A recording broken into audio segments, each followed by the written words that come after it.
ఇది నేను ఆయన పక్కన పెట్టుకుని చెప్పాలి. ఆయన నలిగిపోయారు. జైల్లో చూశాను ఆయన. పాపం భువనేశ్వర్ గారి బాధను చూశాను. నేను అనుకున్నాను, అమ్మ మీరు కన్నీళ్ళు పెట్టకండి, మంచి రోజులు వస్తాయని చెప్పిన మంచి రోజులు వచ్చినాయి. వారికి మనస్ఫూర్తిగా వారికి నా హృదయపూర్వక శుభాకాంక్షలు. మీరు అద్భుతమైన పాలన ఇవ్వాలి అందరికీ మనస్ఫూర్తిగా మీకు నేను తెలియజేసుకున్నాను సార్. సో ఇప్పుడు శ్రీ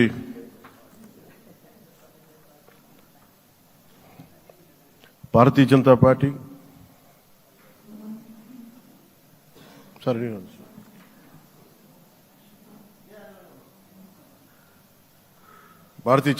అధ్యక్షురాలు శ్రీమతి దగ్గుపాటి పురంధేశ్వరి గారిని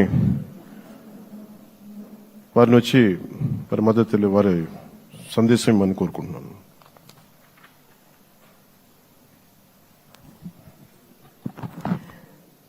సభాయ నమః అంటూ సభాసదస్సుకు నమస్కరిస్తూ,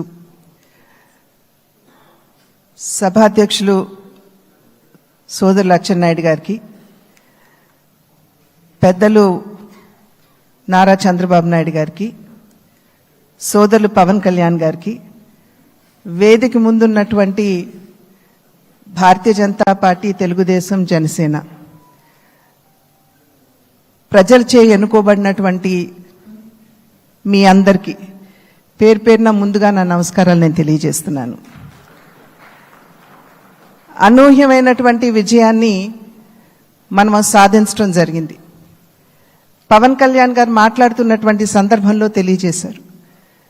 ఏ విధంగా ఢిల్లీలో మేము కూర్చున్నటువంటి సందర్భంలో ఆంధ్ర రాష్ట్రంలో జరిగినటువంటి ఎన్నిక జరిగిన తీరు మాత్రమే కాదు, 3 పార్టీల మధ్య ఏర్పడినటువంటి సమన్వయం ఒక రకంగా యావత్ భారతదేశానికి కూడా ఇది ఒక ఎగ్జాంపుల్గా నిలవాలి అని చెప్పి ఢిల్లీలో మాట్లాడుకున్నటువంటి మాట. అటువంటి సందర్భంలో కేవలం ఇక్కడ ఉన్నటువంటి నాయకులకి మాత్రమే కాకుండా ఈ 3 పార్టీలకి సంబంధించినటువంటి ప్రతి కార్యకర్తకి పేరు పేరున నేను శిరస్సు వంచి నా నమస్కారాలు తెలియజేస్తున్నాను.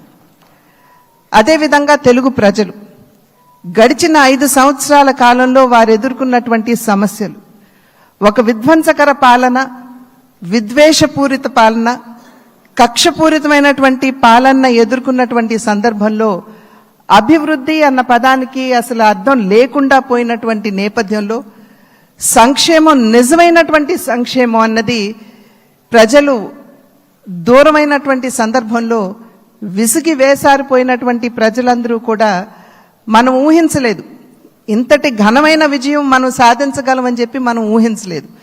ఖచ్చితంగా అధికారంలోకి వస్తాము అనేటువంటి భావన ప్రతి ఒక్కరిలో ఉన్నప్పటికీ, ప్రతి నాయకుడికి వచ్చినటువంటి మెజారిటీని ఒక్కసారి మనం చూసినట్లయితే ప్రజలు ఒక కసితోటి ఎట్లాగైనా సరే ఈ యొక్క ప్రజా వ్యతిరేక పాలనకి అంతం పొందించాలి, జగన్మోహన్ రెడ్డి అనేటువంటి ఒక రాక్షసుడు ఎవరైతే పరిపాలిస్తున్నారో ఇంటికి పంపించాలి అనేటువంటి భావన